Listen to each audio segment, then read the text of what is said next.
Peace and blessings, everybody. It is so wonderful to be here today to stand before you to open the 51st Annual Writers Workshop Conference. My name is Dr. Georgine Bess Montgomery, and I have the honor and pleasure of serving as chair for the Department of English and Modern Languages. I will ask that you all move forward. We have CAU-TV here, so please, you all come forward so that the camera can see you. Hey, Dr. Kiba Harper. Jeffrey Jones, driven in from Payne College. We have our Dean of Arts and Science, Dr. Jadeep Chaudhry. And at this time, I would like to bring soon-to-be Dr. Nana Kandua, who is a recent master's degree graduate of Clark Atlanta University in English. He's now pursuing his PhD at Indiana University at Pennsylvania. So as we bring him up, I would like to take a moment to give thanks to the ancestors. We give thanks to the ancestors, to those in the department whom we have lost, Gwendolyn Morgan and Benjamin Armstrong, whom I know are here with us because they were both strong supporters of the Writers' Workshop. Their loss we continue to feel today, but I also feel their presence here with us. So we give thanks to the ancestors, we give thanks to the Creator, and on that note, I bring up Nana Kandua, who will call in our esteemed colleague, Dr. Timothy Askew, a full professor in the Department of English and Modern Languages.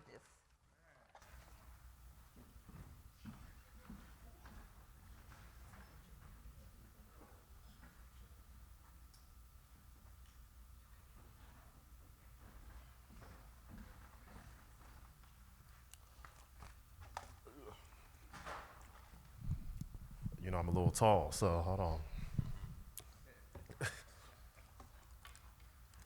Good morning. Good morning. I need a little bit more. Good morning. Good morning. All right, so I will be reading the biography for Dr. Daniel Black, and then after I will introduce Dr. Timothy Askew, who will be giving us a prayer before we begin.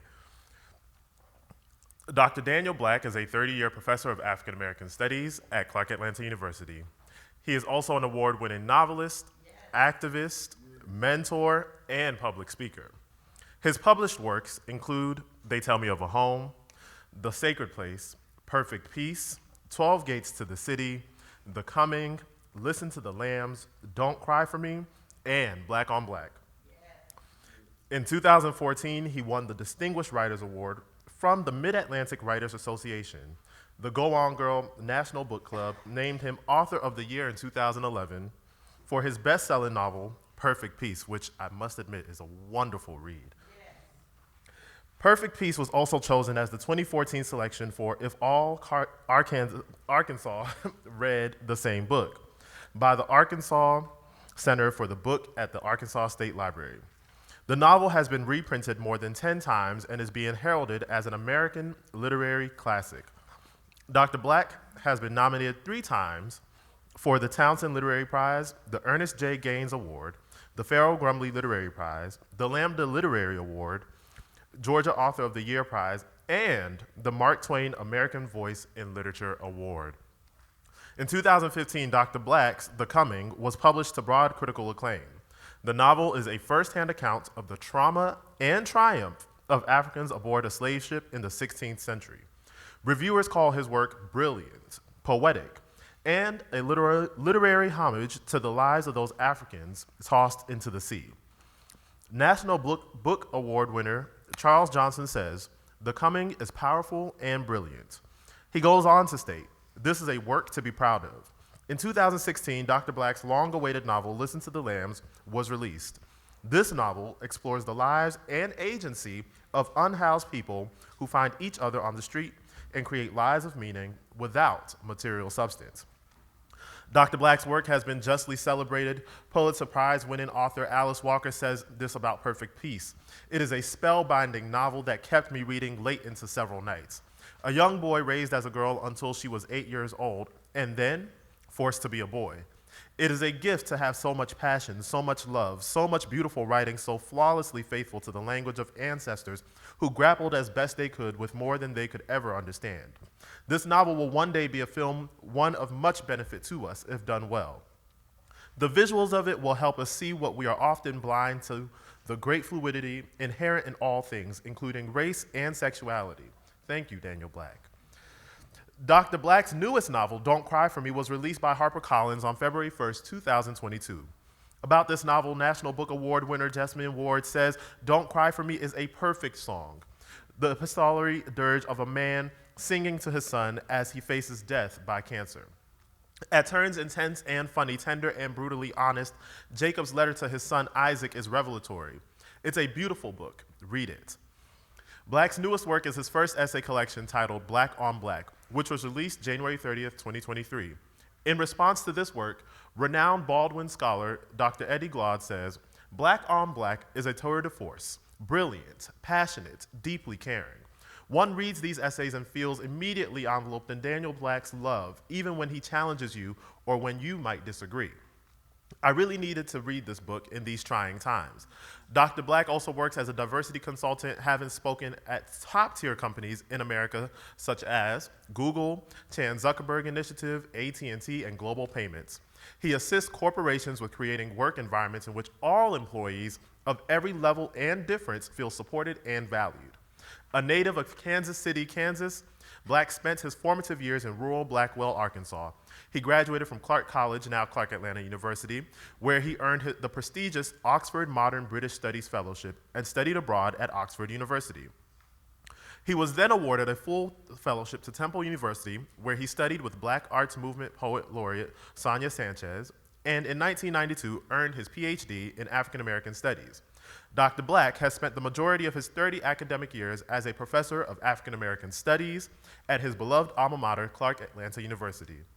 Dr. Black lives in Atlanta and is the founder of the Ndugu Nzinga Rites of Passage Nation, a mentoring society for people of African descent who seek to love themselves and build a world of character for their people.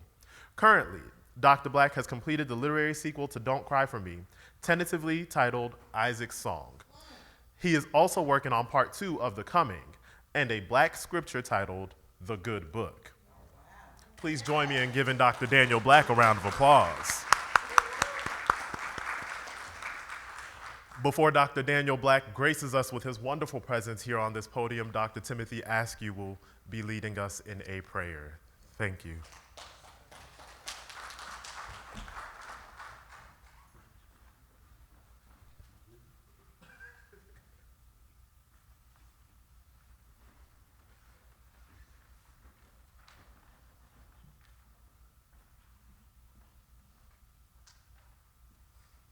Let us bow our heads for prayer. Heavenly Father, thank you for this wonderful university, Clark Atlanta University. Lord, we thank you for the brilliance of Dr. Daniel Black, who was an outstanding student, outstanding professor, scholar, mentor. We are thankful for his life and spirit. Bless this workshop, Lord. 51 years, Lord, we have given you the best of the best in talent, and we pray that you will continue to bless us to do so again. We give you praise and honor, and we thank you for another day's journey. And I'm just going to start us out with just a little something to get us going. This little light of mine, I'm going to let it shine. That's what Black is doing, letting this light shine. This light of mine, oh, I'm going to let it shine.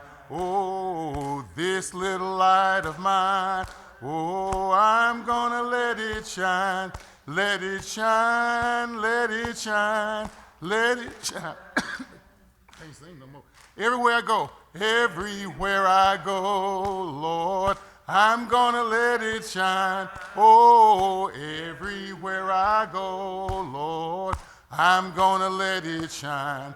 Oh, everywhere I go, y'all, I'm gonna let it shine, let it shine, let it shine, let it shine. Before Dr. Black comes, I just have to recognize a mentor, a sister, doctor, all that, Akiba Harper. Please raise your hand. Come on, Danny, with your brilliant, wonderful self. Come on up here. Also the 2024 commencement speaker. Yes. I don't want to hide behind that. Okay.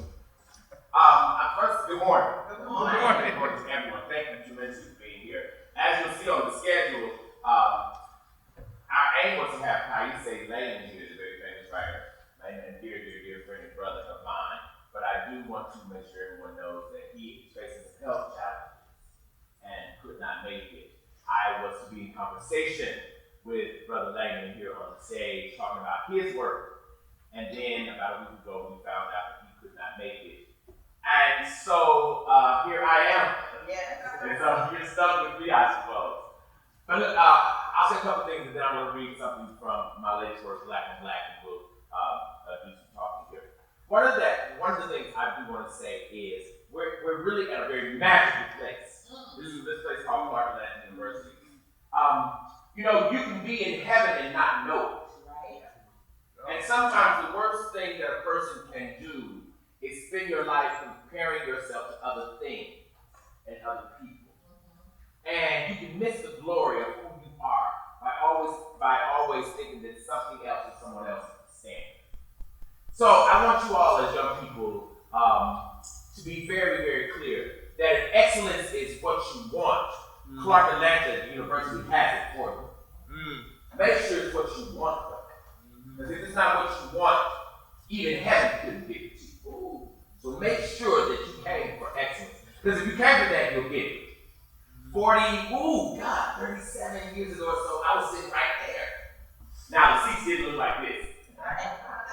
This place has been renovated, but we are in damage. I was literally sitting there, and now here I am. And what I would say, when I look back, the best education I could possibly have gotten came from this place called Clark Atlanta University. I left here at 21, headed to Oxford, England. And then I went on from there to Temple University and did a PhD. And I was back here at 26 as a professor. And it's been a glorious, glorious, glorious ride. And yes, I'm going to be the commencement speaker on May 18th. I'm looking forward to that. But the main thing I want to tell you is make sure that in your heart you're searching for excellence. If you're searching for it, you will get it. You will find it. I've written many works, as my great brother here has read, and there's one in particular. I think I'm vacillating between two. And this is a collection of essays. So I'm going to do a very dangerous thing. I'm going to tell you the title of both of them, and then I want you all to tell me which one you want me to share with you. All right? I've never done this ever in life, and it's very risky. But hey, at 50-something, why not give it a reason? There's an essay on HBCUs and the power of HBCUs and the challenges of HBCUs. That's one I was thinking about because we're at HBCU. And Clark Atlanta is mentioned in this essay over and over and over again. That may be one, all right? The other one is called The Power of the Closet. And it explores the complexities of what to do when a person is afraid of his or her own identity. All right? So I'm going to give you all like 10 seconds to chat with your neighbor and then tell me which one y'all want me to do.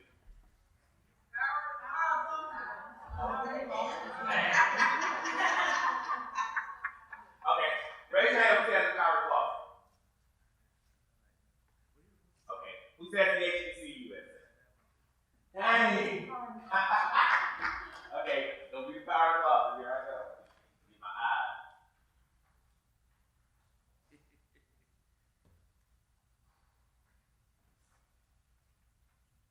Much as I desired, I never had a closet.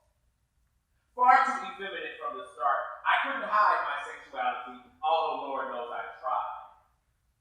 As early as first grade, Kids said faggot, harsher word but same meaning. Scholars said queer, stranger word but same meaning. Church mother said sweet, softer word but same meaning. Older boys said punk, ugly word but same meaning. Deacon said funny, awkward word but same meaning. All these words meant to describe me, and I knew what none of them meant. Funny was particularly troublesome since there was nothing funny about me. People's chuckles when they beheld me were derisive and cynical. Sometimes they even asked my parents, my folks shrugged. I wanted their anger, their protest, their belligerence, as signs that they didn't agree with others' opinion of me, but they did. Their silence confirmed it, so they couldn't help me. They didn't even try. At age 5, I began playing the piano and thus lost all possibility of applause. Now people knew for sure what I was.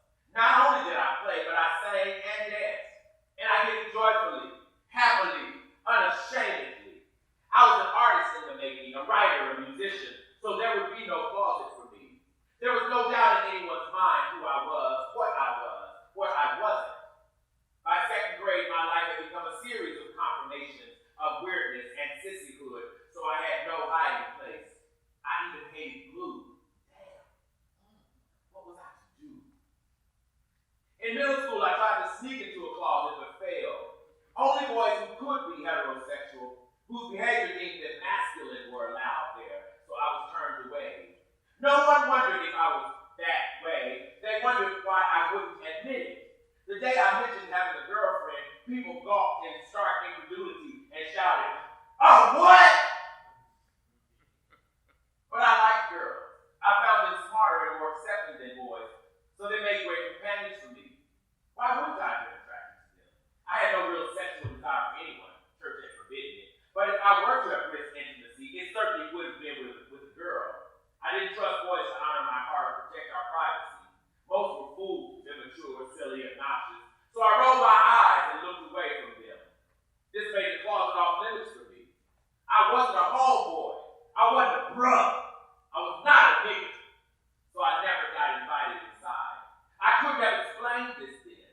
All I knew was that no girl in her right mind would take me for her lover, although I didn't know why. When I turned 13, my grandmother gave me a purse. Not for public use, hell, she would have had that, but as a place wherein I could put things and hide them from the world. Things like my diary. I kept it since 3rd grade, and I wrote things far too personal to share. If anyone had read it, I would have been ruined. Names, dates, incidences would have implicated our entire community, and folks would have destroyed me. I was sure of that. So I hid my precious words at the bottom of one of Grandma's old pocketbooks. When I think about it now, I see how subversive she was, how far she went to save me, to shield me from a cruel, cold world. She risked a lot to assure others didn't totally destroy me. She knew I'd never get a closet, but she didn't intend for me to be homeless either. Occasionally, my grandmother would say, "God made only one of you, baby, and he'll never make another. Just be yourself. Don't worry about what other folks say." She knew that if I followed her edict, it would cost me everything. She also knew that if I didn't, it would cost me more. So I chose to follow her. She said I'd been sent to show the world the love of God, the full, complete, unconditional love of God. I laughed. I hadn't even met God yet, and I wasn't sure God would like me. At 15, I met a girl who I believed could love me. Her family had moved from Spartanburg, South Carolina, and said she didn't know me or my situation. I thought we might make a go of things. She wasn't particularly attractive, but neither was I, so that didn't matter. Her kindness, though, was a refreshing summer breeze. I could literally smell it whenever she approached. She spoke excitedly each morning, like newly minted best friends. I tried to temper my drama so as not to give myself away, and for a while it worked. We spoke on the phone every day about frivolous things, movies, books, other kids, and when Dad discovered a girl in my life, he punched my shoulder playfully and said, "Goddamn die! Knew you was all boy. Shit." Her name was Ursula. I asked if she might be my girlfriend.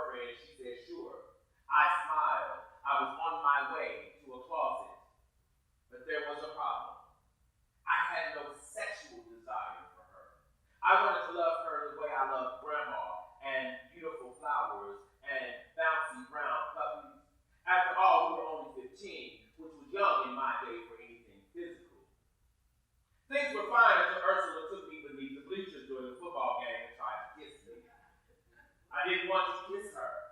I wanted a friend, a confidant, one who loved me for me. When I resisted, she frowned and asked, "What's wrong with you?" I couldn't explain it. Nothing.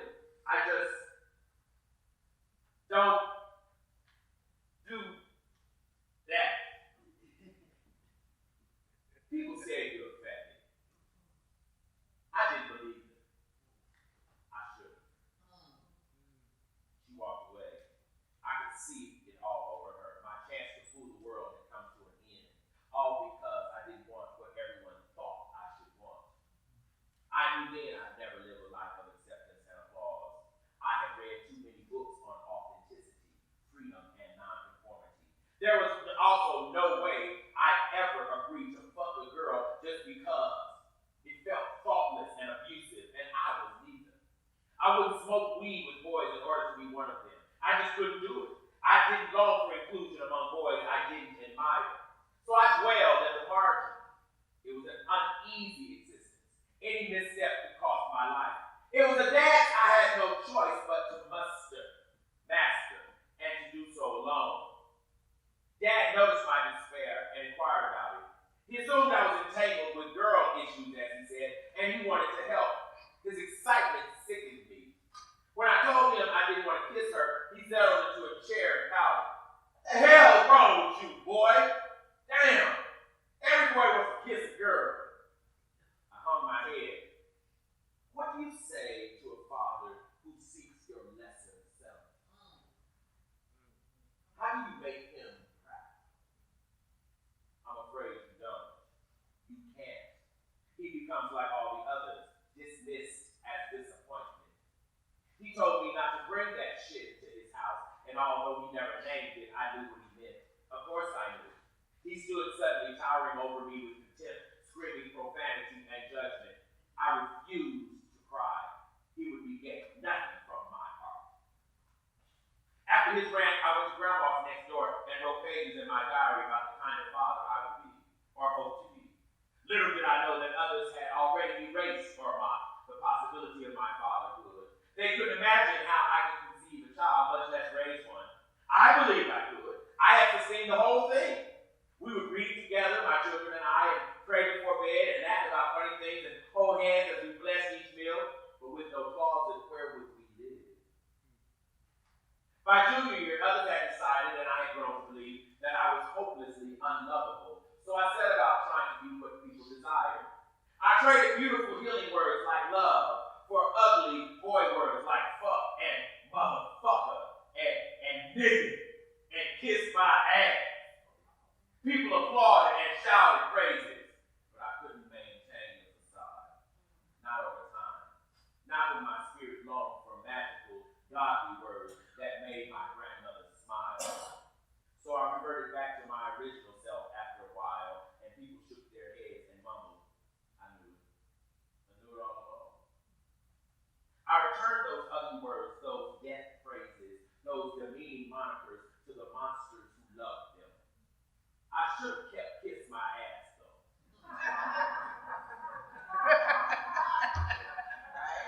There's a nice utility in that. I learned in college that closets are for queers who appear regular. They're funny too, but they've learned the look and performance of normalcy. They've discovered how to move through the world without disturbing others' perception of them.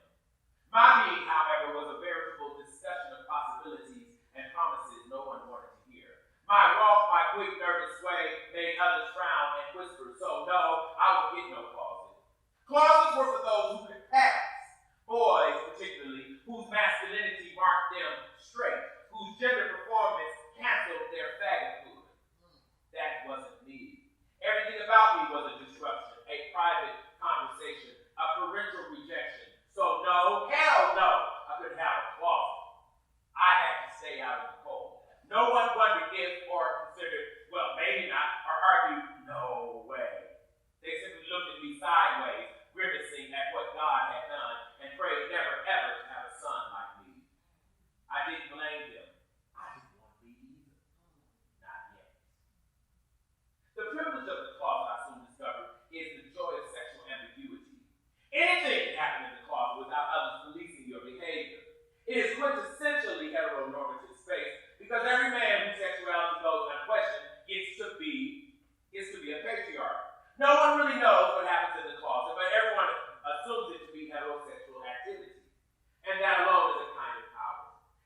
managed ways, we rest easy.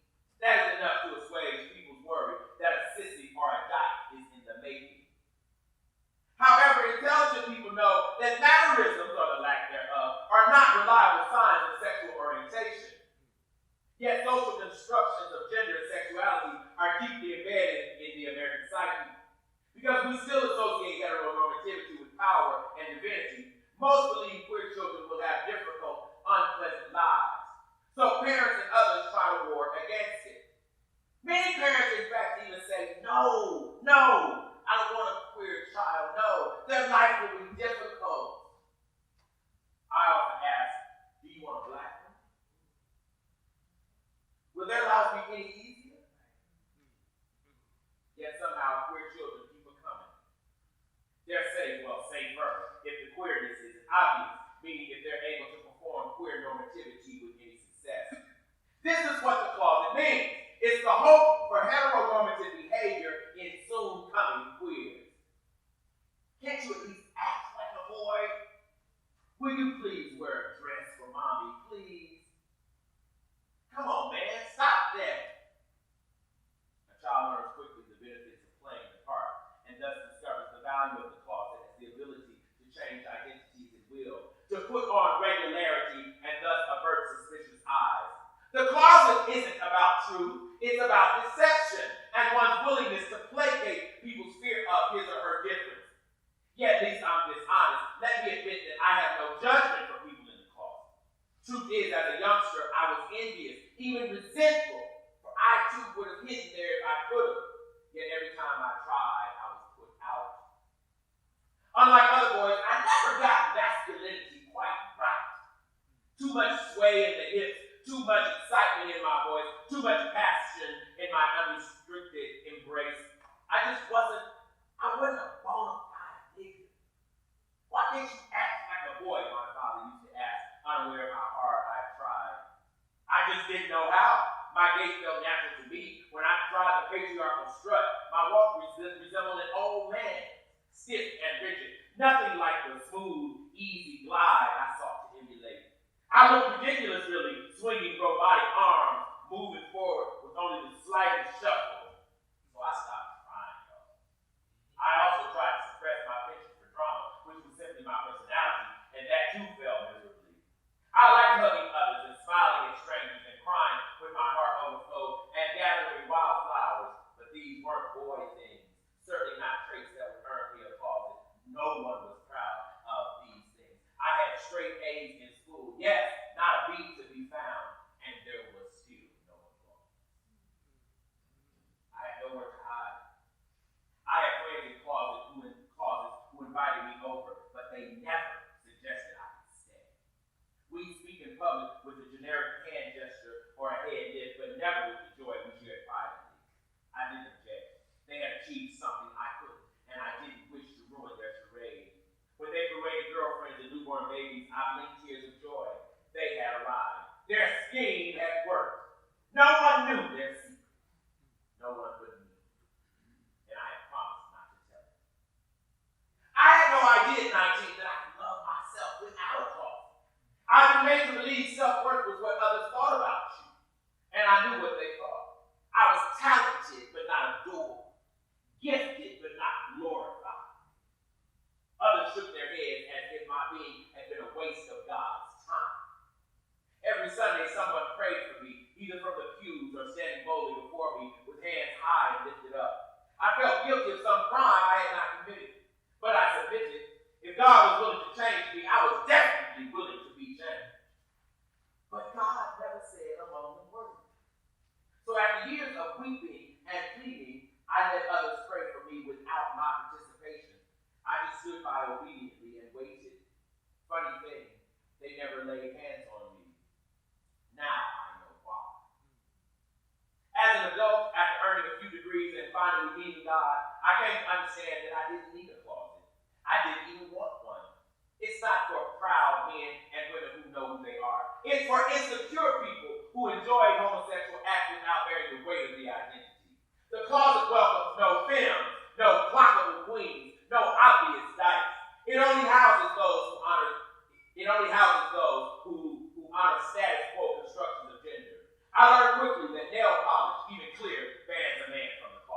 Makeup of any amount is a sure rejection.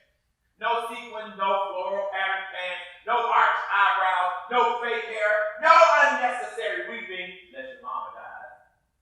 No professional dancing, no love of baby. You can grill over up. No standing with hands on hips, no large hoop earrings, no reading of romance novels, no reading period. No screaming over Beyonce, no aberration of Gilda's Elba, no dancing in church, no styling hair, no tight pants, no love of women without having sex with them. No, no, no, no, no. Not if you want a closet. And I wanted one. I wanted one bad. But I was too free now. Freedom in the land of bondage is a kind of bondage itself. I had rejected the achievement of masculinity, or so others had thought, so no one had sympathy for me. Funny that so many strange men hate feminine men. I thought that's what gay meant, a boy who acted like a girl. But I was wrong. That's not what gay meant. Boys who acted like girls were sissies. Boys who liked boys but acted like boys were cool homeboys. Their attraction to boys was irrelevant. Sissies were demeaned and degraded because they didn't or couldn't act like boys, whether they actually liked boys or not.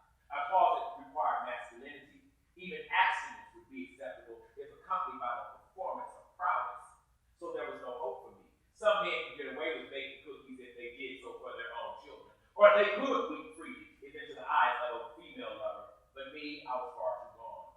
I bought flowers for myself and stared at their beauty. I wore beaded bracelets and matching necklaces. I had posters of Morris Chestnut, Nate Parker, Laban Rucker on my walls, not for sexual reasons, but because they were beautiful black men, and by admiring them, I was loving myself.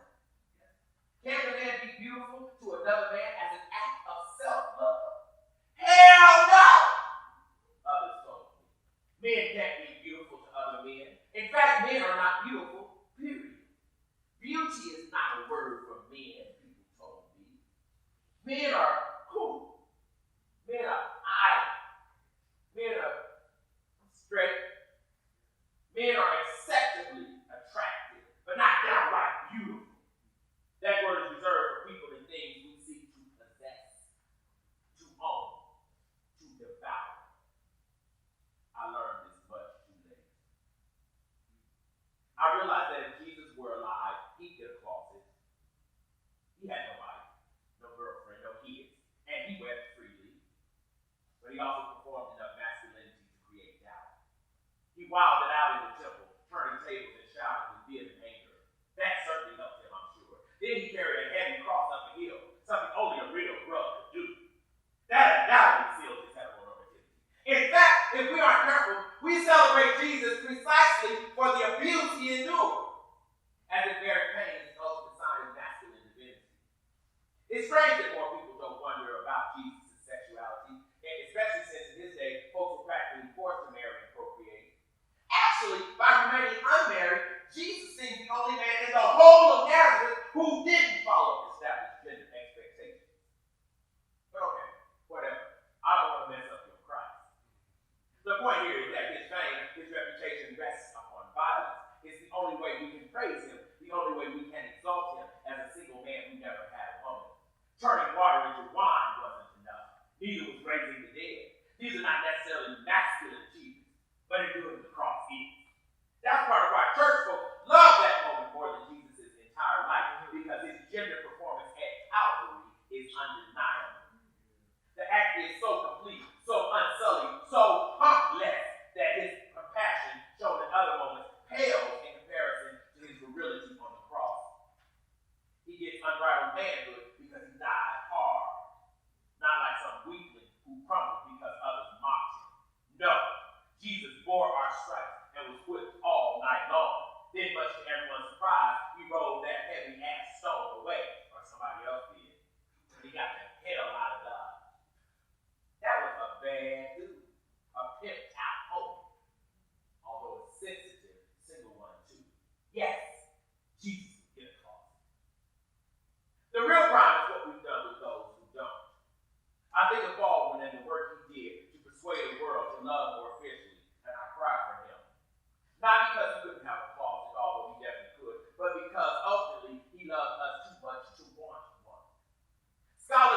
like Lord Baldwin. This is the age of Baldwin. But most don't champion his sexuality as a prerequisite for his brilliance and unmatched insight. Dwight McBride's Straight Black Studies essay, published in the seminal anthology Black Queer Studies, certainly approaches this position. Yet few suggest that Baldwin's prophetic voice came precisely because he was queer, not in spite of it. I contend that his sexuality was the piece of God through which he understood the world. It was the 3D lens by which he saw the invisible. Baldwin didn't happen to be gay. God sent him gay. The ancestors sent him that way, and they knew we needed him. He never would have known what he knew or taught the world the nuances of race and gender, except that he was gay. Yet we don't say this because we're not proud of it. We're proud that he was black and exceptional, even though he was gay.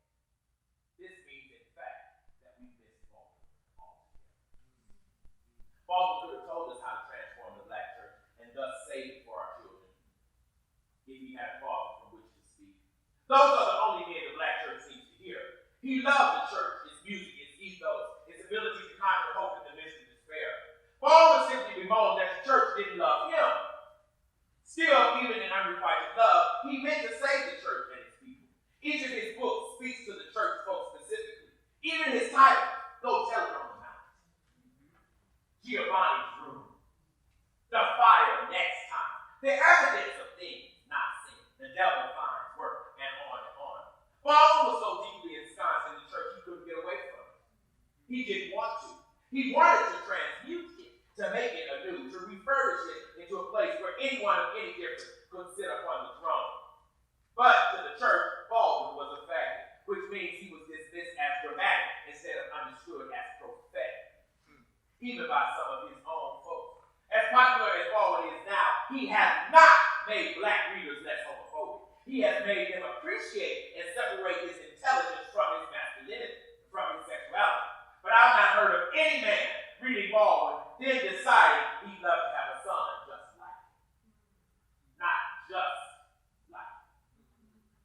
So Baldwin escaped into whiteness since blackness presented no cause for him. This was a deadly move, I believe, for it caused Baldwin to waste time begging white supremacy for acceptance and validation. I know I'm on thin ice here, but I have to say it. Had Baldwin been loved by his own people the way he was, he might have discovered early on that conversations about race and equality always position whites as the audience. We've lost enough time and intellectual energy begging white people to change. They're not going to. But really, we don't need them to. Not if we discover our own cultural agency and construct our own value system. Baldwin never discovered this. Yet the problem of the black community is not white supremacy. It's black self-hate. Either can exist without the other. Baldwin couldn't get us to self-love, though, because without a closet, black folks wouldn't hear him. So he ran into the arms of those who eroticized him. He spent a lifetime preaching about and proclaiming the perils of America if it rejected him. And it still rejected him. There could be no good end to his story. This is not to say his life or work was meaningless. Quite the opposite. Baldwin's insight is in fact priceless and unmatched. Yet I do believe he was caught in an interstitial space between black rejection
Yes, Before you leave, I want you to know that the Department of English and Modern Languages purchase books of our writers, and we will be giving them away to some of you all, so that Dr. Black can sign them for you. So carry on. how many do we have enough? Everybody else? Not for everybody in the audience, although there are additional books out for sale that you can purchase, or if someone in the audience would like to purchase books for students. Yeah, I'll purchase 10 or 15 for whomever. Yeah. All right, so we have books for Aisha Layla, who was not able to come, so you won't get his autograph, but we do have his book, and we have Black on Black, but we also have The Coming, maybe we have Perfect Peace out Yes, ma'am. at the bookseller's table. Fantastic. Okay, keep, yes, ma'am. I just want a sneak peek at the finished sequel to Don't It's done. It's done and it's in. Good Lord. It took that move. Now, don't cry for me, almost kill me, and then Isaac's song just stabbed me in the heart. It's called Isaac's song. Yeah. And Isaac, let's see, what part can I tell you? I did this really interesting thing. The novel opens with Isaac in therapy because of his wrestling with his father, but he doesn't know his father's transition. Right? And the novel is the ways he works through, right, these issues, right, until he finds these letters. He finds the letters, and he reads the letters, and after that, you have to read the rest of the novel. Yes, ma'am. Yes, ma'am. Anybody else? Anyone else? Yes, ma'am. Hi. Yes, I do. And this is on audio, and I did read. And most of my others are audio. I read a couple of them. Right? I don't always do the audio because it's a grueling amount. It's days and days and days and weeks of 10 to 12 hours reading. Because the inflection. Let me tell you something. I sent in an excerpt of me reading The Coming, and my publisher called me back and said, "No way." And I said, "What do you mean, no way?" I said, "I think I can read my own work." And he said, "There will be accidents all on the freeway." Sir, no, this would be such a liability. I said, "What are you talking about?" He said, "You're far too bad." And I said, "Well, that's the power of me reading. That's what I right. But at the time, contractually, the publisher had the right to choose who would do the audio. Right? I've taken that clause out. Yeah, right.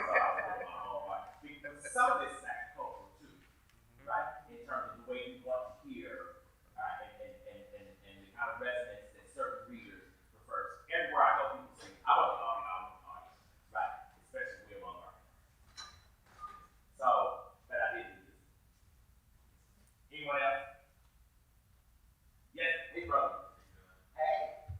I was wondering how recent or how long ago did you write that? This book came out a year ago or so. I probably wrote that essay in maybe a year and a half ago. Yeah. Why do you ask? I just thought it was kind of interesting how like you transition from like your childhood to like I guess adulthood. Yeah. So you had to like re-envision all of the things that you went through. Correct. Just That's correct. put it into the book. Yes. It's not easy, but It's not. But the truth of the matter that I discovered is that the main thing that being a writer requires is you have to dismantle the fear of what other people think. Right? If you're writing in fear, right, you're not writing your own story. And I had to dismantle, years. I grew up in the church and all that. You got me that. And black spaces are wonderful spaces, but they can also be very, they can be strangling spaces also, right? Because really, as I said in the class the other day, black people, we're really sort of free. Right? We pick which manifestations of freedom we want, and which ones we want others to have. But also, there are bondages we love, right? And some of those bondages, we hold on to. And so if you want a complete freedom, we're going to have to fight black folks to have it too. I think it's worth the fight, right? But it's going to be a battle. Because really, we want God as limited as we are. Which is why we give God our own characteristics. Right? We make God take what we don't. Yes, ma'am. What's your writing process like? So is it more so you just feel something and you write? Because I know you do novels. Is that based on your own personal experiences, essays that you have? Well, a couple things. I write my average is probably 5 hours a day. But I write every single day. Without fail, I write every single day. Because what I realize is, you can live from day to day, hour to hour, month to month, and it just never happens. And you can be on the way for a lifetime, right? And I realized that there were things I wanted to say to the world that I think would make the world a better place. But also there are things that I want to say because I've lived this particular kind of existence, right? So my writing process is again, I write 4 or 5 hours a day. And I write every chance I get. I never get to write 5 straight hours. Now that's how I look for it. I get 3 hours every day, right? I write an hour here, an hour there while I'm on campus, right? If I can sneak an hour with no students in the office, right? I'll sneak 30 minutes. The thing I found most fruitful is maybe 2 or 3 times a month, I would pay a student to drive and just let me write. That is enormously fruitful. Don't say anything, don't open your mouth. Just drive. And I'll let you write. And write. If I get to campus, it's a done deal. The writing's not gonna happen. Well, let me know when you need to write.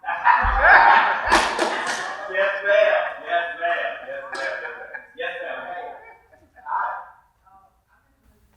Just a little out. I have a microphone here. Okay. Okay, your English made that. Yeah.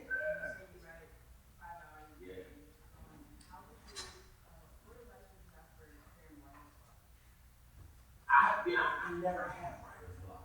I have time block. I run out of time. I never run out of things to write. Right? But I think the main advice I would give to most young writers is probably 2 things. Learn grammar.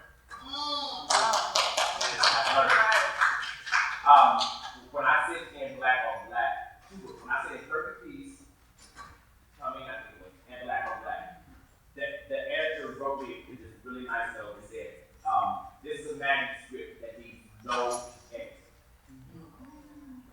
They printed it exactly as I said it. That's rare. Yeah. Right. But I know grammar. But I had teachers who, if you're studying the verb 10 degree, 10. Not just they glad and say, pretty good. I had teachers who was real serious about it. And also, you want to learn grammar so that when you intentionally obfuscate, right? When you don't want to, that's fine, but it's got to be intentional, right? So that's the first thing I say. The other thing I would say in terms of being a writer is learn to take hard criticism, right? When a friend reads your work and says, "Oh, I don't think this is good," believe them. Don't believe yourself so deep and heavy that folks don't get it. Because the people you need to get it, right, are folks other than you. Right? So those are 2 things I would really say to young writers. Brother Shane? Yes, sir. Wow.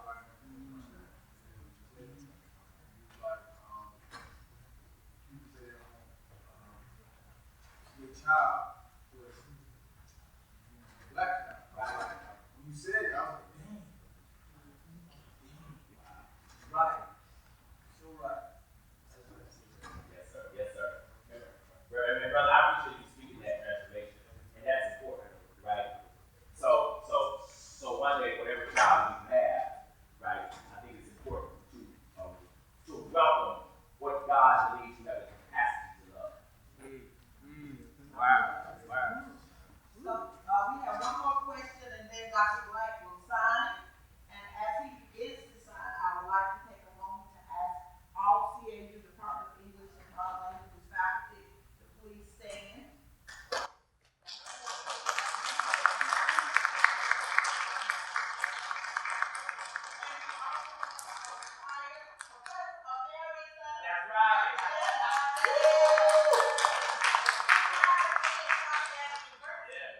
Right, too. right. Akiva Harper will hire me as spellman. Thank you, Yes. I'll take this last one. And what I wanted to go ahead, as people are leaving at this point, Okay. you all know we have additional sessions today. We have one at 2 o'clock with Pulitzer Prize winning poet Jericho Brown. We also have his book. We have in the audience Dr. Michael Dasher, who will be on tomorrow at 10:50. We have his books. Is Dr. Flowers here? He's our writer. But also for you who are interested in writing, we have a 3 o'clock session today with 2 writers who will be talking about that. And also tomorrow, we have Daryl, who's the literary agent, and we have Paul Coates, who is the founder of Black Classic Press, who's a publisher, who will be talking about those things. So if you are interested in writing, those are sessions that you can attend. I'll take the last question. Yes, ma'am. Just kind of shout it to me. Yeah, I got you. First I want to introduce myself. My name is Sailor Walton. Nice to meet you. Nice to meet you as well. I just wanted to shed light on last night. Whoever was a bid, we did a poetry slam. I had the honor of winning first place. Yeah. It was a beautiful event. But my question to you is, I just want you to shed light on the thought process when you reference God. And when you reference God, the closeout for him was, I don't want to mess up this idea of God, but then you kind of want to involve him. So I just want to, I'm wondering, was it kind of like a fear with it? Because when you talk about God, especially when it comes to Black people, the Black community, that can get a little shaky. You can get a Especially little- with yeah. so I just wondering the thought process. The thing that helps me very quickly is I distinguish between God and the Creator. Right? I think of God as the maker of all things. Right? I think of the Creator as that entity, that power that creates all things, governs all things. I think of God as the main character in the book. Right? I think humans made God. I think the Creator made us. Right?